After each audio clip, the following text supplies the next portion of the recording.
So it's almost 3 o'clock in the afternoon and I haven't eaten breakfast and lunch.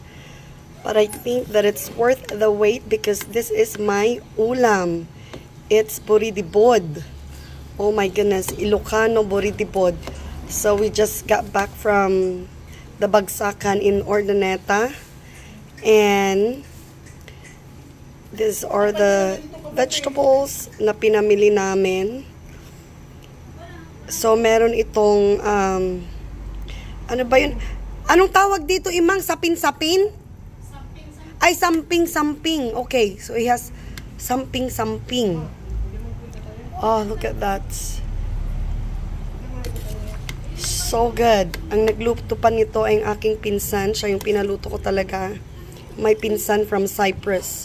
So now I'm ready to eat.